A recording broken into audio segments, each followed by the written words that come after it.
On March 1, 1896, an African army defeated a European colonial power in open battle.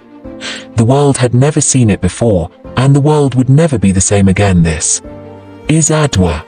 Somewhere in the Ethiopian highlands, a woman watched her husband walk into the mountain fog.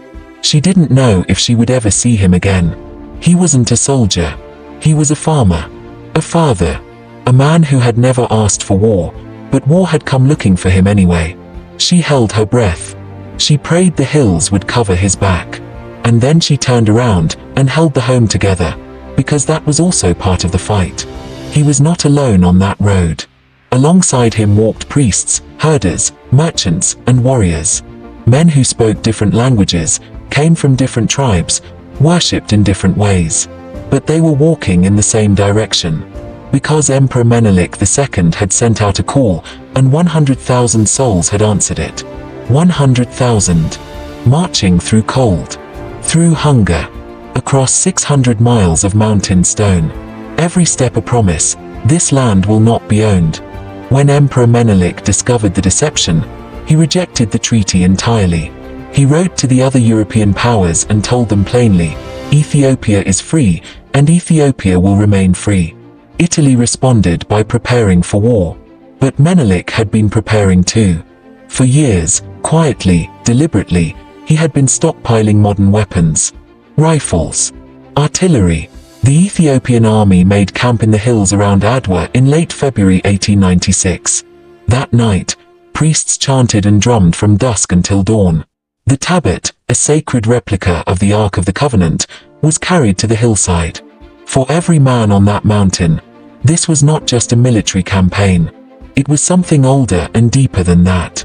They believed God was marching with them. Across the valley, the Italian commander, General Oreste Baratieri, was under enormous pressure. Rome was demanding a victory. His supplies were running low. His soldiers were hungry and restless. So he made a decision that would define his legacy, and not in the way he hoped. He ordered his army to advance through the mountains at night.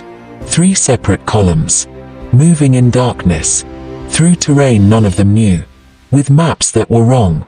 By the time the sun began to rise on March 1st, the 3 Italian columns had lost contact with each other. They were scattered, isolated, exposed, and 100,000 Ethiopian fighters were watching from the hills above them, waiting for the light. Dawn broke over Adwa, and the mountains came alive. Ethiopian cavalry rode down from the highlands shouting battle cries that echoed off the stone. Infantry poured from every ridge. Artillery opened fire on Italian positions that had no cover and no support. The Italian columns, separated, disoriented, outnumbered, had no answer for what was coming. Ras Mikhail pressed from the north. Ras Makanen, the father of the man who would one day become Emperor Haile Selassie, drove hard from the east.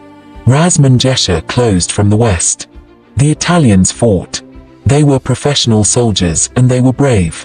But bravery cannot fix a broken strategy in unfamiliar mountains against an enemy fighting for their home. By noon, it was over. 7,000 Italian soldiers were dead. 4,000 more were captured. It was one of the most devastating defeats a European colonial army had ever suffered on African soil. And those who were captured, they were treated according to the rules of war. Federal housed.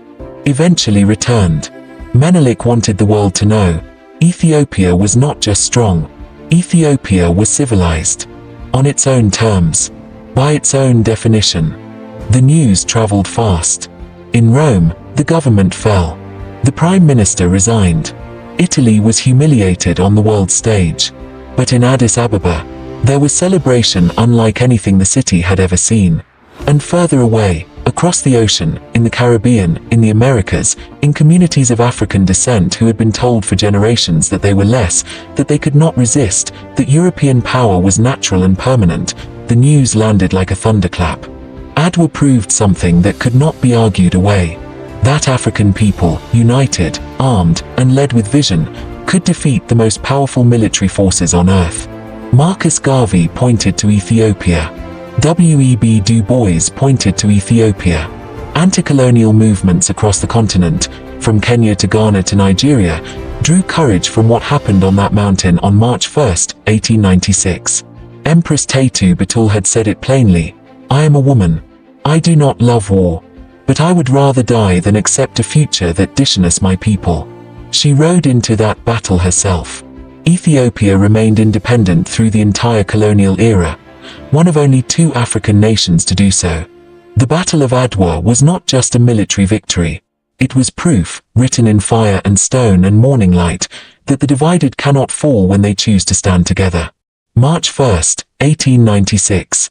The whole world felt it. The day love was stronger than the cannonball. If this story moved you, there are hundreds more like it, buried inside the songs your grandparents sang. We are going to find them, one song at a time. Subscribe, and tell me in the comments, which song should we open next?